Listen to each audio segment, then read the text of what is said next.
जंगल पार करने का झंझट मत करो, लेकिन तुम तो थोड़ी ज्यादा दिहाड़ी के लालच में अपने साथ साथ मुझे भी यहाँ ले आए। क्या तुम जानते नहीं कि इस जंगल में क्या रहता है? मोहन भोला को डांटते हुए बोला। चुप कर, तू भी कहाँ गांव वालों के बहकावे में आ गया? कुछ नहीं है इस जंगल में। अरे इन जंगलों में रात के वक्त तस्कर जानवरों को मार कर ले जाते हैं या फिर पेड़ काटने का काम करते हैं। इसीलिए अफवाह फैला रखी है कि इस जंगल में निशाचरी का साया है। तभी बोलते बोलते मोहन को लगा जैसे उसके पीछे आने वाले भोला के कदमों की आहट उसे सुनाई नहीं दे रही थी। मोहन रुक गया और बोला, तू मेरी बात सुन रहा है ना? ये कहते हुए मोहन जैसे ही पीछे पलटा उसके होश उड़ गए, क्योंकि पीछे भोला तो था ही नहीं। मोहन ने घबराते हुए आवाज लगाई, भोला, भोला कहाँ गया तू? तभी भोला के चीखने की आवाज आई और मोहन बिना कुछ सोचे समझे वहां से दौड़ पड़ा। मोहन कुछ आगे गया ही था कि उसके सामने भोला का कटा हुआ सिर गिरा और मोहन जहां खड़ा था वहीं खड़ा रह गया और ऊपर से अपने ऊपर कुछ टपकता हुआ महसूस हुआ। और मोहन ने घबराकर जब ऊपर देखा और टॉर्च जलाई तो उसके हाथ से टॉर्च छूट गया। मोहन चिल्ला पड़ा और वहां से पूरी ताकत लगाकर भागा और सीधा अपने गांव पहुंचकर रुका। गांव के पंडित और कुछ लोग जो बीच चौराहे पर बैठकर गपशप कर रहे थे, उन्होंने जब मोहन को इस तरीके से बेहाल देखा और उसके कपड़ों पर लाल लाल धब्बे देखे तो हैरानी से बोले, मोहन, ये क्या हुआ तुझे? ये सब क्या है? और तू तो दिहाड़ी के लिए जंगल पार गया था ना? मोहन अपने कपड़ों पर लगे खून के धब्बों को देखता हुआ बोला, हाँ, वो रंग लगा हुआ है। आज रंगाई पुताई का काम कर रहा था ना, तो वही लग गया। मोहन वहां से आगे बढ़ा ही था कि उसके कान में पंडित जी की आवाज पड़ी, जो गांव वालों को कह रहे थे, देखो, आज अमावस की रात है, हर कोई ध्यान से रहना। निशाचरी बहुत अलग अलग तरीके से अपना शिकार बनाती है। वो माया जाल फैलाकर तुम्हें बुलाएगी बाहर। कोई भी घर से बाहर मत निकलना। मोहन के बढ़ते कदम रुक गए और वो घबरा कर बोला, पंडित जी, निशाचरी अमावस में सिर्फ एक ही जान लेती है क्या? पंडित ने कहा, ऐसा नहीं है, उसके हाथ जितने शिकार आते हैं वो सबको अपने साथ ले जाती है। पंडित की बात सुनकर मोहन ने डरते हुए पीछे पलटकर जंगल की तरफ देखा और सीधा अपने घर की तरफ भाग गया। घर के बाहर जाकर भी रुका और बार बार पीछे पलटकर देखते हुए घर का दरवाजा पीटते हुए बोला, बिजुरिया, दरवाजा खोल! अरे दरवाजा खोल बिजुरिया! दरवाजा खोलते ही उसकी पत्नी बिजुरिया ने जब देखा कि मोहन बहुत ज्यादा डरा हुआ है तो उसने पूछा, क्या हुआ जी? आप इस तरह क्यों भागते हुए आ रहे हैं? और ये आपके कपड़ों पर क्या लगा हुआ है? मोहन जल्दी जल्दी अपने कपड़े उतारता हुआ बोला, कुछ नहीं, कुछ नहीं, तू दरवाजा बंद कर और दरवाजा बिल्कुल भी मत खोलना, ठीक है? हाँ। बिजुरिया को बिल्कुल समझ नहीं आया कि आखिर मोहन इस तरह क्यों डरा हुआ है। मोहन ने तुरंत कपड़े बदले और बिस्तर पर मुंह ढककर लेट गया। उसकी पत्नी ने पूछा, खाना नहीं खाओगे क्या? मोहन इनकार करता हुआ बोला, थक गया हूं, सोने दे, सोना है मुझे। डर के मारे मोहन को नींद नहीं आ रही थी। जैसे तैसे करके उसे नींद आई थी कि आधी रात के वक्त उसे लगा जैसे भोला उसे आवाज दे रहा है, मोहन, अरे मोहन! मोहन की नींद खोली और उसने मुंह तक चद्दर ओढ़े हुए कहा, ये भोला यहां कैसे हो सकता है? ये तो... तभी उसे फिर से भोला की आवाज सुनाई दी, मोहन, ओ मोहन, मुझे अकेला जंगल में छोड़कर कहां भाग गया? बाहर आ! मोहन को समझ नहीं आया कि ये हो क्या रहा है, क्योंकि भोला इस तरह आवाज दे रहा है तो इसका मतलब था वो सही सलामत था। मोहन धीरे से उठा और घर के दरवाजे तक पहुंचा ही था कि उसे पंडित जी की बात याद आ गई कि निशाचरी आवाज देकर बाहर बुलाती है। मोहन डर गया, लेकिन जब बार बार भोला की आवाज आ रही थी तो मोहन को लगा कि नहीं, हो ना हो, ये भोला ही है। हो सकता है कि मैंने जो उसका कटा हुआ सिर देखा था वो मुझे डराने के लिए हो। इतना सोचकर मोहन तुरंत घर से बाहर निकल आया। बाहर आते ही उसने देखा बाहर भोला खड़ा था और वो एकटक मोहन को घूर रहा था। मोहन जल्दी जल्दी भोला के पास आते हुए बोला, धीरे बोल, धीरे बोल, ये तो क्या कह रहा है? मैं डरा नहीं था, लेकिन मैंने तेरी कटी हुई गर्दन देखी अपनी आंखों के सामने। और मोहन को इस तरह बोलता देख भोला हंसता हुआ बोला, अरे मैंने तो तुझसे कहा ही था कि उस जंगल में निशाचरी रहती है, लेकिन तूने मेरी बात नहीं मानी। इतना कहकर भोला जोर जोर से हंसने लगा। मोहन को भोला का इस तरीके से हंसना अजीब लग रहा था। मोहन हंसते हंसते एकदम से खामोश हो गया और पीछे पलटकर जंगल की तरफ बढ़ने लगा। मोहन ने जब भोला को जंगल की तरफ जाते देखा तो वो चिल्लाता हुआ बोला, भोला भोला रुक जा, कहां जा रहा है? अरे पागल हो गया है क्या? जंगल की तरफ क्यों जा रहा है? अरे इस बार तो जिंदा बच गया है, बार बार नहीं बचेगा। लेकिन जब भोला नहीं रुका तो मोहन उसके पीछे चला। मोहन ने जल्दी जल्दी कदम बढ़ाकर भोला के हाथ पकड़ लिए और उसे खींचता हुआ बोला, वापस चल गांव की तरफ। तुझे पता भी है आज पंडित जी क्या कह रहे थे? निशाचरी एक साथ कितने लोगों को भी अपना शिकार बना सकती है। चल चल वापस चल। मोहन की इस बात पर भोला मुस्कुराता हुआ मोहन की तरफ देखने लगा। मोहन को भोला की आंखों में एक अलग सा सूनापन दिख रहा था। मोहन के देखते ही देखते भोला की आंखें बिल्कुल सफेद हो गई और उसका सिर एक झटके में उसके धड़ से अलग हो गया और एक बार फिर वो सिर कटी लाश की तरह मोहन के सामने खड़ा रहा। और मोहन डरता हुआ बोला, मतलब मैंने उस पेड़ पर जो भोला की लाश देखी थी जिसका सिर कटा हुआ था, और मेरे सामने जो उसका सिर गिरा था, वो दोनों ही असली थे। मतलब भोला सच में मर चुका है। तभी एकदम से वो लाश मोहन के ऊपर आकर गिरी और मोहन चीखता हुआ भागा। लेकिन वो घबराहट के मारे घर की तरफ भागने की बजाय जंगल की तरफ भागने लगा और वो भोला की सिर कटी लाश भी मोहन के पीछे भागने लगी। मोहन बार बार पीछे देखता, चिल्लाता और फिर से भागने लगता। अचानक जंगल के बीचों बीच ठीक उसी जगह जहां उसने पहली बार भोला की लाश देखी थी, वहां वो मुंह के बल आकर गिरा। दर्द से कराहता हुआ मोहन उठकर फिर से भागने की कोशिश करने लगा, लेकिन उसे ठीक अपने सामने भोला की वो सिर कटी लाश दिखी। मोहन वापस भागने के लिए जैसे ही पीछे पलटा, वो किसी से टकराया। उसने घबराते हुए ऊपर देखा तो करीब 7-8 फीट लंबा सफेद चमड़ी और बर्फ सी ठंडक महसूस हुई। मोहन ने जब ऊपर की तरफ देखा तो उसके लंबे लंबे बाल जिससे खून टपक रहा था और वो मोहन की आंखों के सामने खड़ी थी। उसे देखकर मोहन डर से बिल्कुल जहां खड़ा था वहीं जम गया। बस उसके होठों से धीरे से निकला, ये नहीं हो सकता। ये वो कैसे हो सकती है? मतलब इतने वक्त से जिस निशाचरी की वजह से मौतें हो रही है वो ये। मोहन कभी पीछे देखता तो भोला की सिर कटी लाश, कभी आगे देखता तो वो निशाचरी। मोहन कांपता हुआ बोला, मुझे छोड़ दो मुझे। मैंने तुम्हारा क्या बिगाड़ा है? मुझे जाने दो, मेरी कोई गलती नहीं है, मुझे माफ कर दो। इतना कहकर मोहन जोर जोर से चीखने लगा।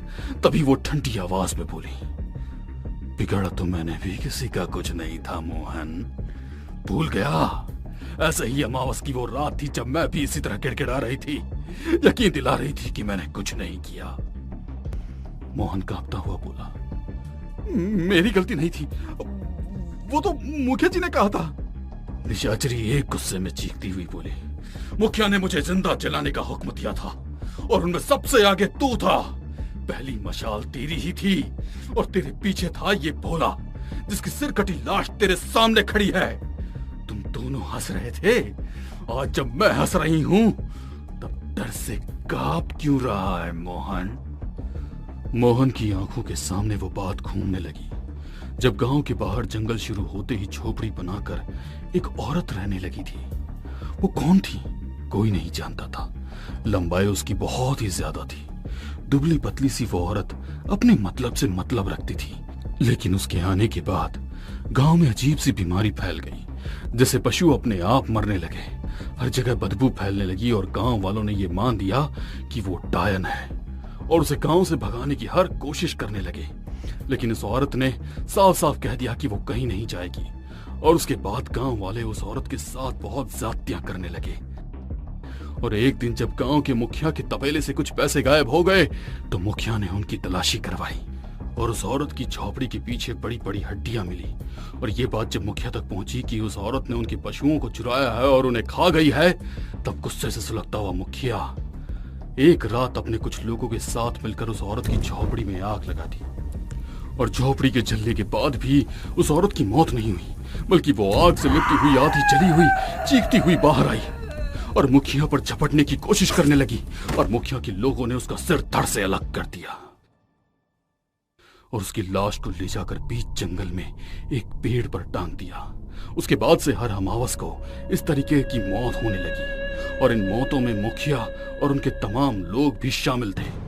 आज भोला की भी मौत हो चुकी है और अब अकेला बचा मोहन था, जिसकी आज बारी थी। मोहन समझ चुका था कि अब वो नहीं बचने वाला, लेकिन फिर भी एक बार उसने अपनी जान बचाने की कोशिश की और वहां से भागने लगा। मोहन भागता जा रहा था, लेकिन हैरानी की बात यह थी कि वो एक ही जगह पर दौड़ रहा था, वो कहीं पहुंच नहीं पा रहा था।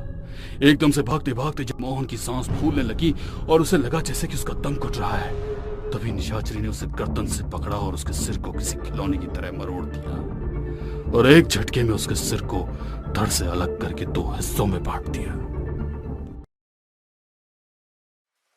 आधी रात में मूसलाधार बारिश और कड़कती बिजली के बीच में मुकेश के घर का दरवाजा जोर जोर से बज रहा था। मुकेश को हैरानी हुई कि इस वक्त कौन हो सकता है, क्योंकि उसके माता पिता भी शहर के बाहर गए हुए थे।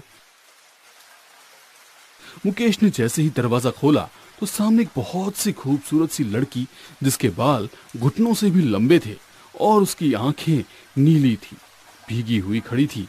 वो सहमी हुई नजरों से मुकेश की तरफ देखकर बोली, क्या मुझे आज रात यहाँ रहने की थोड़ी सी जगह मिल जाएगी? मैं बहुत दूर से आई हूँ और ऐसे मौसम में मैं अपने घर लौटकर नहीं जा सकती। मुकेश उस लड़की की खूबसूरती में इतना खो गया था कि उसने बिना कुछ सोचे समझे उसे अपने घर में रुकने की जगह दे दी। आधी रात को जब मुकेश गहरी नींद में सोया था, तब उसे मुकेश को अपने गर्दन पर कुछ चुभने का एहसास हुआ। साथ ही अपने सीने पर भारीपन महसूस हुआ। मुकेश की सांसें रुकने सी लगी थी। उसने जो आंखें खोल कर देखा तो उसे अपनी छाती पर कोई बैठा दिखाई दिया, जो उसके गले के पास उसका खून चूस रहा था।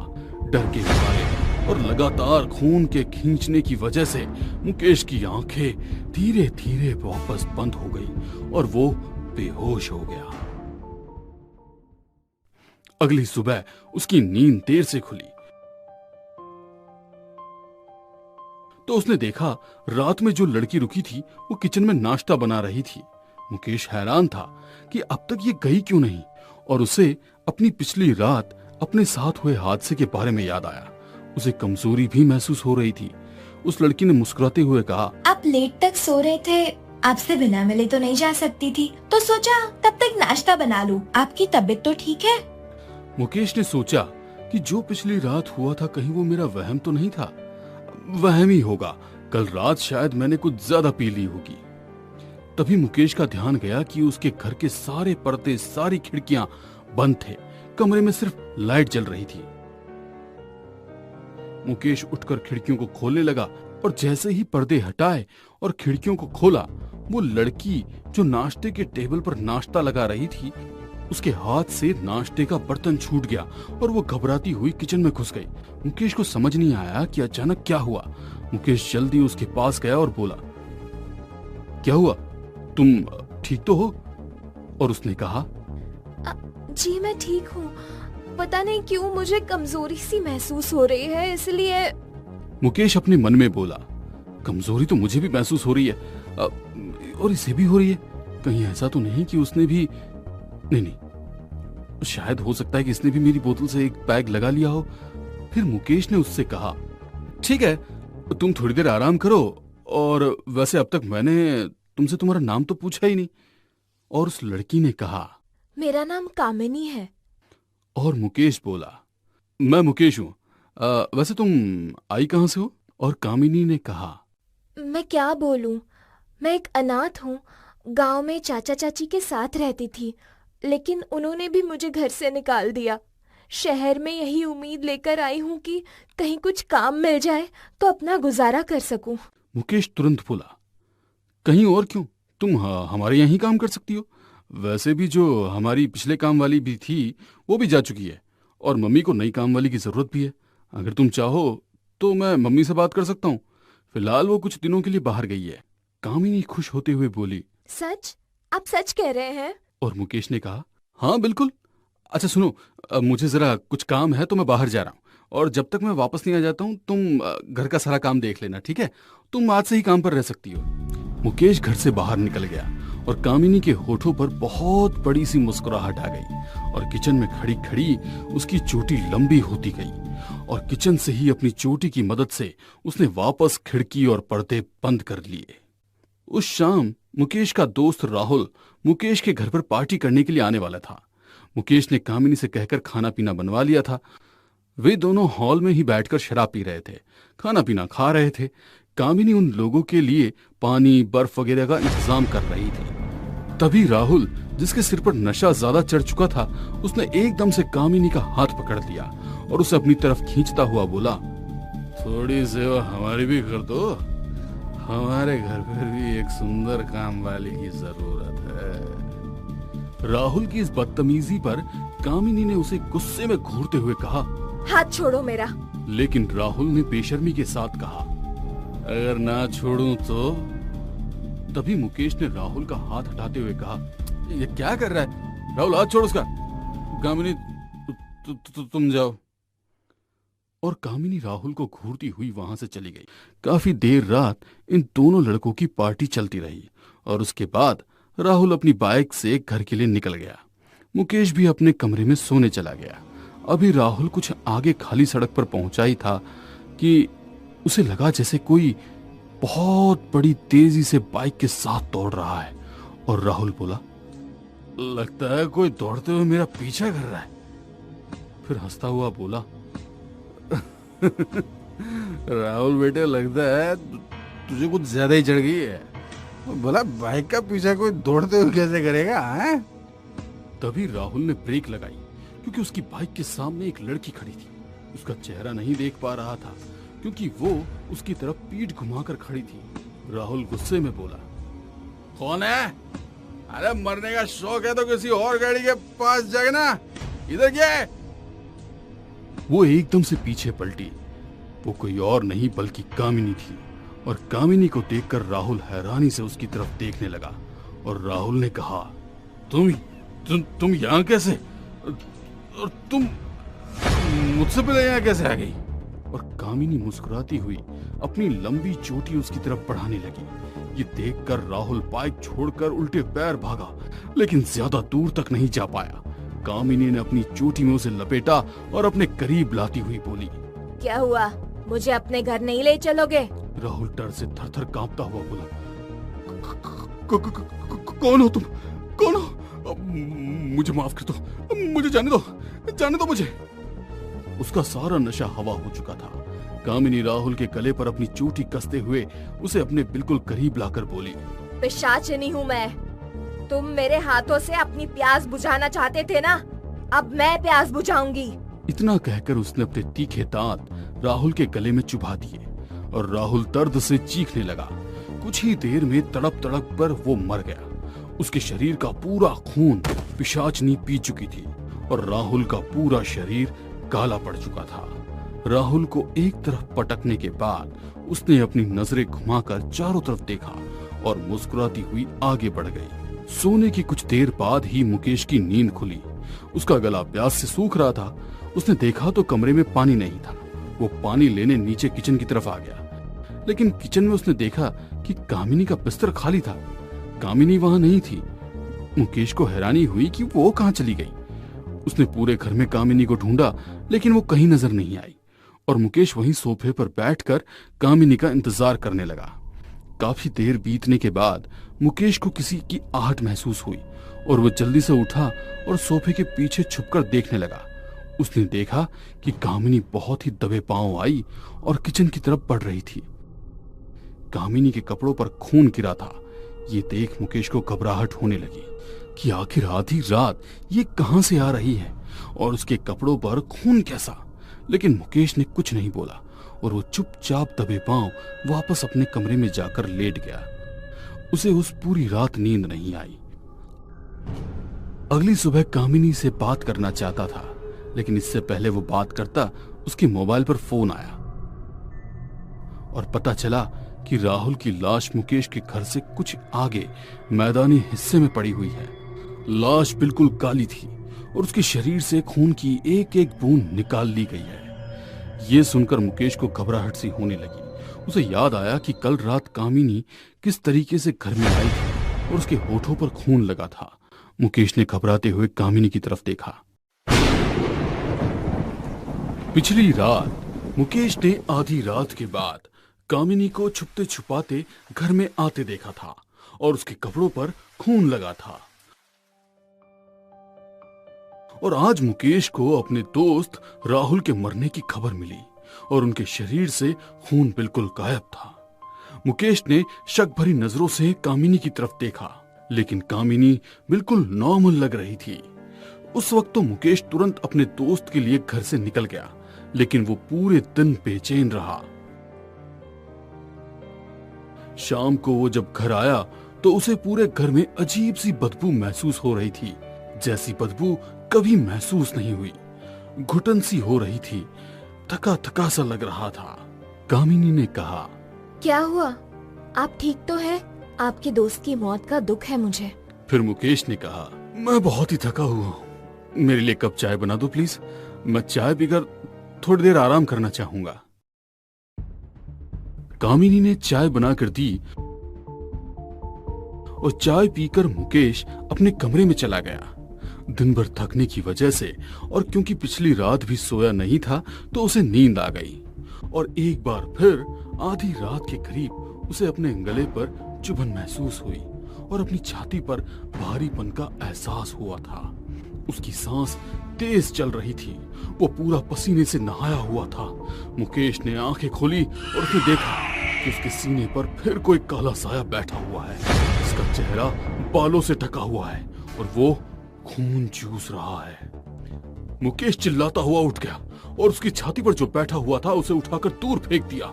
उसने कमरे की लाइट जलाई तो देखा कमरे में कोई नहीं था। मुकेश को हैरानी हुई। उसने अपने गले पर हाथ लगाकर जब देखा तो उसके गले से वाकई खून निकल रहा था। वो घबराकर उठा और भागता हुआ नीचे गया और उसने किचन में जाकर देखा तो कामिनी आराम से सो रही थी। मुकेश जैसे ही किचन से निकला, कामिनी ने अपनी आंखें खोली और हंस पड़ी। उसने जैसे ही अपना मुंह खोला और उसके मुंह से खून की कुछ बूंदें टपकने लगी, जिसे वो बड़े प्यार से वापस चाट गई। मुकेश समझ नहीं पा रहा था कि आखिर ये हो क्या रहा है। वो वापस घबराते हुए अपने कमरे में आया और वो जैसे ही कमरे में आया उसने देखा कि उसके बेड के पास पायल गिरी हुई थी। उस पायल को देखते ही मुकेश बोला, ये पायल हमारे घर में तो कोई औरत नहीं पहनती सिवाय कामिनी के। मुकेश को कुछ कुछ समझ आ रहा था।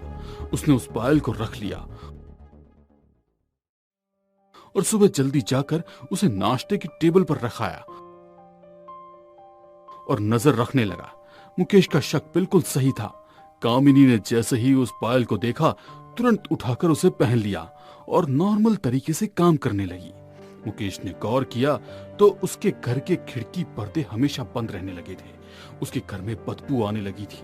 उसके दोस्त की मौत आधी रात को अजीब तरीके से हुई और उसी वक्त कामिनी बाहर से दबे पांव घर में आई थी। उसकी छाती पर बैठकर किसी का उसका खून चूसना, ये सब कुछ साफ था कि ये जरूर कुछ अलग बात है। जिस कामिनी को अपने घर में काम पर रखा था, ये कोई नॉर्मल इंसान नहीं थी। मुकेश को ये बात समझ में आ चुकी थी, लेकिन अब उसे समझ नहीं आ रहा था कि वो क्या करे। इससे पहले कि मुकेश कुछ सोच पाता, उसके कंधे पर किसी ने हाथ रखा और मुकेश एकदम से कांपते हुए पीछे पलटा तो सामने कामिनी खड़ी थी और मुकेश को देख रही थी और मुकेश को देखती हुई बोली, इस तरह छुप छुप कर औरतों को देखना अच्छी बात नहीं है मुकेश बाबू। फिर मुकेश घबराता हुआ बोला, नहीं नहीं नहीं नहीं, तुम गलत समझ रही हो। मैं कुछ सोच रहा था। मुझे कुछ काम है, मैं बाद में आता हूँ ना। इतना कहकर मुकेश बिना एक पल भी रुके घर से बाहर भाग गया। मुकेश घर के बाहर तो आ गया था, लेकिन अब क्या करना था उसे समझ नहीं आ रहा था। तभी उसने तुरंत अपनी माँ को कॉल किया और कॉल करके उन्हें सारी बात बताई और उसकी माँ ने जब ये सुना तो वह खुद बहुत डर गई। उन्होंने कहा, बेटा तू वापस उस घर में मत जाना, तू सीधा गुरुजी के पास जा, अब वही कुछ कर सकते हैं। और मुकेश तुरंत गुरुजी के आश्रम की तरफ भागा। मुकेश जैसे ही गुरुजी के सामने गया, गुरुजी कुछ देर उसे एकटक देखते रहे। उनके चेहरे पर बहुत परेशानी झलक रही थी। मुकेश हाथ जोड़कर उनके सामने बैठ गया और गुरुजी बोले, पिशाचिनी, पिशाचिनी पीछे पड़ी है तेरे। और मुकेश घबराता हुआ बोला, मुझे बचाइए गुरुजी, मुझे कुछ समझ नहीं आ रहा है कि वो मेरे पीछे क्यों पड़ी है। उसने मेरे दोस्त को भी मार दिया है। पिछले कुछ दिनों में क्या तूने कहीं भी किसी भी पुराने बक्से, पुराने दरवाजे या ऐसी किसी चीज को खोला है? और मुकेश याद करता हुआ बोला, हाँ, अभी 4 दिन पहले ही मैं अपने दोस्तों के साथ पहाड़ी पर वो जो खंडर है ना, वहां ट्रैकिंग के लिए गया था। वहां एक बहुत ही सुंदर सा बक्सा था। हैरानी की बात थी कि इस खंडर में वो बक्सा बिल्कुल नया सा लग रहा था। जाने मेरे मन में क्या आया और मैंने उस बक्से को खोल दिया, लेकिन उस बक्से में सिवाय चमगादड़ के कुछ और नहीं था। हाँ, कुछ भी नहीं था। मूर्ख, उस बक्से में चमगादड़ नहीं बल्कि बरसों पुरानी खून की प्यासी एक पिशाचिनी कैद थी। वो जो महल आज खंडर में तब्दील हुआ है, वो उसी पिशाचिनी के कहर का नतीजा था। और बाद में उस पिशाचिनी को बक्से में कैद कर दिया गया और उस महल को खाली कर दिया गया, जो बाद में खंडर बन गया। तूने उसे आजाद कराया है, इसलिए वो तेरे पीछे पड़ी है। इतने सालों से वो प्यासी थी, वो कमजोर थी, और जैसे जैसे वो खून पीती जा रही है, ताकतवर होती जा रही है। क्या तेरे घर में बदबू आना शुरू हो चुकी है? और मुकेश बोला, जी गुरुजी, पहले नहीं थी, लेकिन मेरे दोस्त की मौत के बाद ऐसा होने लगा है। तभी गुरुजी ने कहा, बस, उसकी शक्तियां बढ़ती जा रही हैं। मुकेश घबराकर बोला, अब मैं क्या करूं गुरुजी? और गुरुजी ने कहा, चिंता मत कर, मेरे साथ चल। गुरुजी मुकेश के साथ उसके घर आ गए। गुरुजी के घर में कदम रखते ही कामिनी बौखला चुकी थी, लेकिन वो कहीं नजर नहीं आ रही थी। गुरुजी चारों तरफ ध्यान से देख रहे थे। तभी उन्हें अपना गला घुटता हुआ महसूस हुआ। कामिनी ने अपनी चोटी गुरुजी के गर्दन में लपेट दी थी और एकदम से उनके सामने आकर खड़ी हो गई और बोली, तू मुझे रोकेगा? क्या लगता है तुझे? क्या मुझे पता नहीं है कि मेरे बारे में सब जान गया है तू? मैं पहले से तैयार थी। गुरुजी की सांसें लगभग रुकने लगी थी। वो चाह कर भी कुछ नहीं कर पा रहे थे अपने लिए, और कामिनी उनके गर्दन पर अपने दांत चुभा चुकी थी। गुरुजी तड़प रहे थे। उन्होंने हाथों के इशारों से मुकेश को खिड़की की तरफ दिखाया और बहुत धीरे से उनके मुंह से निकला, रोशनी, पर्दा हटाओ। मुकेश बड़ी तेजी से आगे बढ़ा और उसने एकदम से पर्दे खोलने शुरू किए। हॉल में चारों तरफ से धूप आने लगी और जैसे ही सूर्य की रोशनी उस पिशाचिनी पर पड़ी, वो दर्द से छटपटाते हुए बोली, मूर्ख इंसान, बंद कर ये सब पर्दे, बंद कर। सूरज की रोशनी की वजह से वो कमजोर पड़ने लगी थी। गुरुजी से उसका शिकंजा ढीला पड़ चुका था, लेकिन वो गुरुजी का इतना खून चूस चुकी थी कि उनमें हिम्मत नहीं रह गई थी। लेकिन फिर भी उन्होंने अपने साथ लाए चंदन की छोटी छोटी कीलों को तड़प रही उस पिशाचिनी के शरीर में चुभाना शुरू किया। और जैसे जैसे चंदन की कीलें उसके शरीर में जा रही थी, उसके शरीर से खून निकलकर बहता जा रहा था और खून की कमी से वो बिल्कुल निढाल होकर जमीन पर गिर चुकी थी। उसके निढाल होते ही गुरुजी भी निर्जीव की तरह जमीन पर बेहोश हो चुके थे। मुकेश को समझ नहीं आ रहा था कि वो क्या करे। तभी उसने देखा कि उसके घर के दरवाजे पर गुरुजी के 2 शिष्य खड़े थे और उनके हाथ में बहुत भारी सा लकड़ी का बक्सा था, जो उसने खंडर में खोला था। गुरुजी के शिष्य उसने पिशाचिनी को उठाकर उस बक्से में डाल दिया और उस बक्से के अंदर जाते ही वो पिशाचिनी बिल्कुल गायब हो गई। सिर्फ उसकी लंबी चोटी बक्से के बाहर रह गई थी और तुरंत उस बक्से को बंद किया और वे दोनों वो बक्सा लेकर बाहर निकल गए। मुकेश ने तुरंत एम्बुलेंस को बुलाया और गुरुजी को अस्पताल ले गया।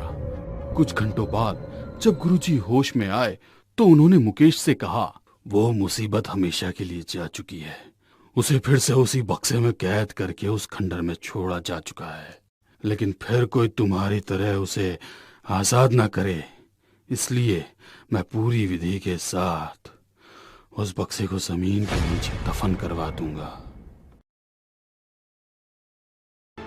कौन है इन सब के पीछे? ये पेड़ अचानक से कहां से आ गया? सब कुछ खत्म कर दिया इसने।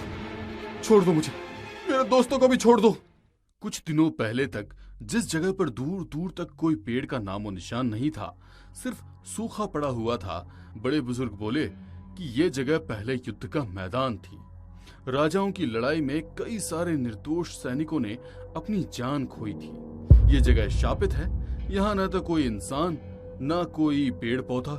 लोगों ने कई बार उस जगह को हरा भरा करने के लिए पेड़ लगाने की कोशिश भी की, मगर वहां कोई पेड़ पनप ही नहीं पाया। ये मैदान लोगों के रास्ते में पड़ता था।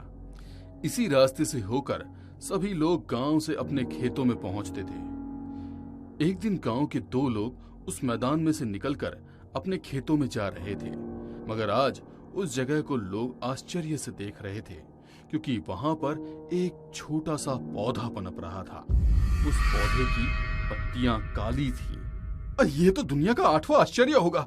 इस वीराने में एक पौधा पनप रहा है।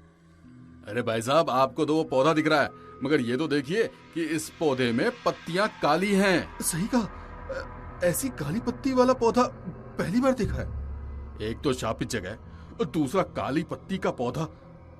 हो ना हो जरूर कोई शैतान का साया है, इसे पनपने से पहले ही उखाड़ देते हैं। बंजर जमीन पर कोई पेड़ उग रहा है और तुम उसे निकालने की बात कर रहे हो सकता है कोई नई तरह का पौधा हो, किसी से बात करने पर पता चलेगा ना। अब वैसे भी यदि उखाड़ना है तो अभी तो छोटा सा पौधा है, कोई भी एक झटके में उखाड़ देगा। 1-2 दिन रुको, उसके बाद सोचेंगे कि क्या करना है। दोनों उस पौधे के बारे में बात कर रहे थे, मगर उन्होंने इस बात पर ध्यान नहीं दिया कि जितनी बार उन्होंने उस पौधे का नाम लिया, उस पौधे में एक एक पत्ती बढ़ती जा रही थी। दोनों गांव वाले बात करते हुए उस मैदान से गांव में पहुंच गए थे। उन दोनों की बातों से सब गांव वालों की जुबान पर उस काली पत्ती वाले पौधे का ही नाम था। इधर गांव वाले जितनी बार उस पौधे के बारे में बात कर रहे थे, हर बार बात करने के बाद उस पौधे पर धीरे धीरे पत्तियां बढ़ रही थी। आसपास के सभी गांव और शहर में एक दिन में पनपने वाले पौधे के बारे में चर्चा हो रही थी। जितनी ज्यादा चर्चा होती उतना ही वो पौधा बढ़ता जाता। धीरे धीरे बढ़ते हुए उस पौधे ने पूरे मैदान को घेर लिया था। दिल्ली में रहने वाले तीनों दोस्तों ने जब न्यूज़पेपर में इस पेड़ के बारे में पढ़ा तो उसे देखने के लिए गांव जाने के बारे में सोचने लगे। यार, इस बार का वीकेंड का प्लान सेट हो गया है। हम लोग इस पेड़ को देखने वहां जरूर जाएंगे। एक ही रात में इतना बड़ा हो गया कि पूरे मैदान को ढक लिया।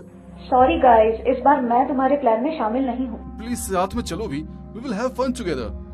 यहाँ से केवल 2 घंटे का रास्ता है, सुबह जाकर शाम को आ जाएंगे। ऋषि और अनिल के कहने पर रिया भी उन लोगों के साथ गांव जाने के लिए निकल गई। तीनों हंसी मजाक कर रहे थे।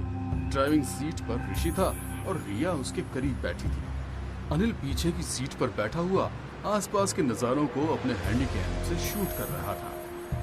यार अनिल, आजकल तो एडवांस कैमरा मोबाइल में भी आते हैं, उसके बावजूद तू क्यों ये हैंडी कैम लेकर घूमता है? यार, जो बात इस हैंडी कैम में है ना, वो मोबाइल कैमरे में नहीं है। दूर तक शूट हो जाता है। हैंडी कैम की तारीफ करते हुए अनिल ने हैंडी कैम शूट करने के लिए रिया को पोज देने के लिए कहा। रिया अलग अलग पोज में फोटो क्लिक करवा रही थी। ऋषि उन दोनों की हरकत को देखकर मुस्कुरा रहा था। उसका ध्यान ड्राइविंग से हटकर उन दोनों पर आ गया। तभी अचानक सामने उनकी एक कार से टक्कर हो गई। अरे ये क्या मुसीबत है? गाड़ी के अचानक सामने कौन आ गया? क्या हुआ? गुस्सा क्यों हो रहे हो? और गाड़ी क्यों रोक दी? अरे यार, गाड़ी के सामने कोई आ गया था और टकरा गया, उसे जाकर देखना पड़ेगा। क्या कह रहे हो? कौन टकरा गया? हमें तो कुछ भी महसूस नहीं हुआ। अरे गाड़ी के टकराने पर वो आदमी जोर से चीखा भी था और तुम कह रहे हो कि कुछ महसूस नहीं हुआ। चलो उतर कर देखते हैं। ये देख ऋषि का चेहरा डर के कारण सफेद हो जाता है, क्योंकि उसने साफ साफ देखा था कि कोई बुजुर्ग उसकी कार से टकराया था, मगर यहाँ पर तो कोई भी नहीं है। मैंने कहा था ना कि तुझे भ्रम हुआ। देख, यहाँ पर कोई भी नहीं है। यदि कोई टकराता तो यहीं सड़क पर पड़ा होता ना। कहाँ है वो? ऋषि को अभी भी विश्वास नहीं हो रहा था। अब वो घूमकर सबको ढूंढने की कोशिश कर रहा था। तभी उसने देखा कि गाड़ी के फ्रंट पर खून के धब्बे लगे थे। देखो, तुम्हें मुझ पर विश्वास नहीं हो रहा था ना? गाड़ी से जरूर कोई टकराया था। देखो, यहाँ पर खून भी लगा है। खून कहाँ है? खून? मुझे तो कहीं नजर नहीं आ रहा। उल्टा यहाँ पर तो मुझे तो चिड़िया की पोटी नजर आ रही है। ऋषि, लगता है कि तू थक गया है। तो एक काम कर, तू बैक सीट पर बैठकर आराम कर, गाड़ी मैं चला लेता हूँ।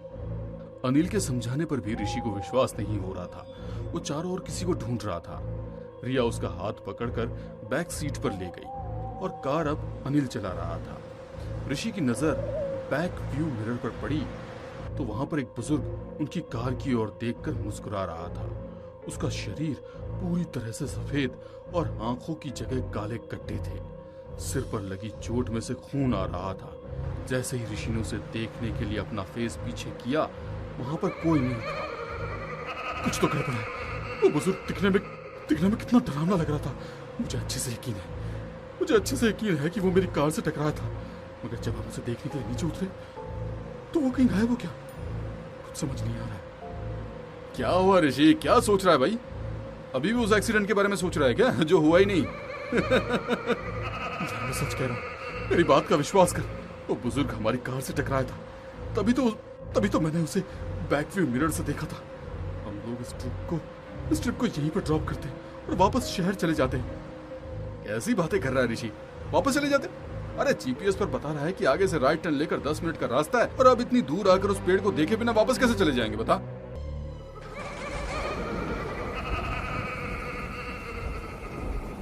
तीनों बात कर ही रहे थे कि अचानक गाड़ी के बोनट में से धुआं निकलने लगा। धुएं को देखकर अनिल बोला, लगता है गाड़ी गर्म हो गई है। तो अब आगे कैसे जाएंगे? ये आगे नहीं जा पाएगी। कार से उतरकर आसपास देखता है, तभी उसे अपनी आंखों के आगे वो पेड़ नजर आता है। अरे देखो, वो रहा पेड़, सामने ही तो है। सभी उस पेड़ की ओर। पेड़ बहुत ही विशाल था। उसका तना और पत्ते पूरे काले थे। जितने एरिया में वो पेड़ फैल चुका था, आसपास सब कुछ नीरस और निर्जीव था, मानो वो पेड़ सब कुछ खा गया हो। इस पेड़ के पास आकर इतनी निगेटिव फीलिंग आ रही है। इसके आसपास भी कोई जानवर या इंसान नहीं है। ये पेड़ जहाँ से गुजर रहा है, वहाँ सब कुछ कितना नीरस है, मानो ये खामोशी से धीरे धीरे सब कुछ खत्म कर रहा हो। रिया, क्या हुआ? होश में आओ, मैं गाड़ी से पानी लेकर आता हूँ। ऋषि उन दोनों को वहाँ छोड़कर गाड़ी से पानी लेने गया। जब लौटकर आया तो दोनों वहाँ नहीं थे। अनिल, रिया, कहाँ हो तुम दोनों? मुझे वैसे ही यहाँ कुछ ठीक नहीं लग रहा है, जल्दी से निकलते हैं। तभी अचानक अनिल ने उसकी पीठ पर हाथ रखा। थैंक गॉड अनिल, तुम मिल गए। रिया कहाँ है? अनिल से प्रश्न पूछते हुए जैसे ही ऋषि उसकी ओर पलटा, उसका चेहरा देखकर हैरान रह गया। अनिल की आंखों की जगह काले गड्ढे और चेहरा एकदम सफेद नीरस था। वो डर कर पीछे हटने लगा। कभी पेड़ की शाखा से रिया उल्टा लटककर उसका नाम पुकार रही थी। देखो तुम दोनों मजाक मत करो, मैं वैसे ही बहुत डरा हुआ हूँ यार। हम तुझे डरा नहीं रहे हैं, हम तो तुझे अपने पास बुला रहे हैं। आजा, हमारे करीब आजा। ऋषि वहां से डरकर भागने लगा, मगर वो पेड़ की शाखाएं उसे पकड़ने के लिए उसके करीब आने लगी। वो मन ही मन सोचने लगा कि ये पेड़ अचानक कहां से जन्मा और कुछ ही दिनों में इतना बड़ा हो गया। इसका राज जानना ही होगा। वो सोच ही रहा था कि एक पेड़ की शाखा ने उसे पकड़कर उल्टा लटका दिया। कौन है इन सब के पीछे? ये पेड़ अचानक से कहां से आ गया? सब कुछ खत्म कर दिया इसने। छोड़ दो मुझे, मेरे दोस्तों को भी छोड़ दो। ऋषि की बात सुनकर पेड़ की टहनियां जोर जोर से हिलने लगी, मानो वो उसकी बात पर हंस रही थी। टहनी ने ऋषि को नीचे गिरा दिया।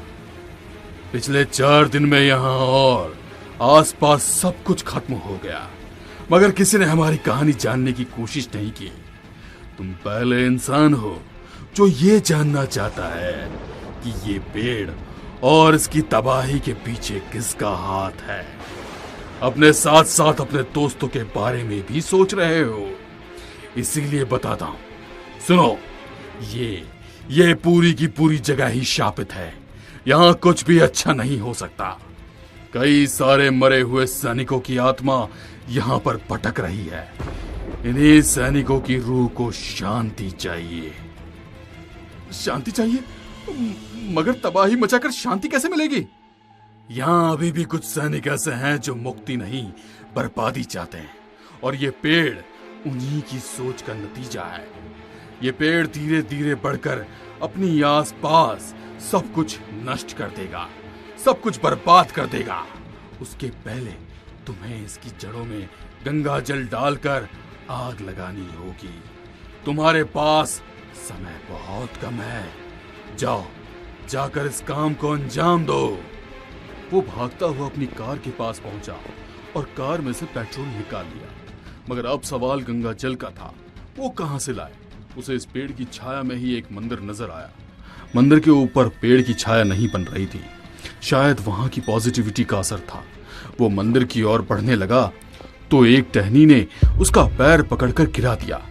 मगर जैसे तैसे बहुत मंदिर के अंदर दाखिल हुआ और वहां से गंगा जल लेकर पेड़ की जड़ों तक पहुंचा। जैसे ही उसने पेड़ में गंगा जल डाला, कई सारी आत्माएं धुएं के रूप में चीखते हुए वहां से बाहर निकली। आसपास दहशत का माहौल हो गया। कुछ देर बाद ऋषि ने अपने हाथ में रखा पेट्रोल पेड़ की जड़ों में डाला और आग लगा दी। पेड़ पर आग लग गई। आग के साथ ही कई सारी आत्माएं और निकलकर बाहर आ गई। जब पूरा पेड़ जलकर राख हो गया, थोड़ी देर बाद वहां एक नया पेड़ उगा जिसके पत्ते हरे थे। मुझे अपने दोस्तों को खोने का अफसोस जरूर है, मगर इस बात की भी खुशी है कि इस पेड़ की दहशत खत्म हो गई। अमावस की रात और उस पर घनघोर बारिश के दौरान बीच बीच में कड़कती बिजली, बादलों की गर्जना माहौल को बेहद डरावना बना रही थी। लोग अपने अपने घरों में डरे सहमे बैठे थे। तभी पुराने कब्रिस्तान का दरवाजा अपने आप खुला और तेज हवा के झोंके के साथ ढेर सारी धूल मिट्टी एक बवंडर के रूप में वहां से बाहर आई। जोर की आवाज के साथ एक कब्र फटी और उसमें से सड़ी हुई पुरानी लाश बाहर आई, जिसके पूरे शरीर पर मिट्टी लगी हुई थी। बारिश में वो मिट्टी बहकर निकलने लगी। चमकती हुई बिजली के बीच लाश बेहद ही डरावनी लग रही थी। लाश ने इधर उधर देखा और तेज आवाज में जैसे ही चीखी, आसपास की कब्र की मिट्टी हट गई और उनमें से भी लाश बाहर आने लगी। यार क्या है, कितना अच्छा सीन चल रहा था। शैतान की आत्मा के बोलने पर पूरा कब्रिस्तान जाग चुका था। आगे देखने देना यार क्या होने वाला है। सारा दिन हॉरर मूवी देखता रहता है, कभी सोचा है यदि ये सब कुछ सच हो गया तो क्या होगा? अरे ये सब कुछ काल्पनिक बातें हैं, कभी सच नहीं हो सकती। और तुम्हें अगर इन सब चीजों से डर लगता है तो मुझे तो एंजॉय करने दो। हाँ, मुझे डर लगता है क्योंकि मैं भूत प्रेत में यकीन करता हूँ और वो सारी बातें सच भी होती हैं। कहा जाता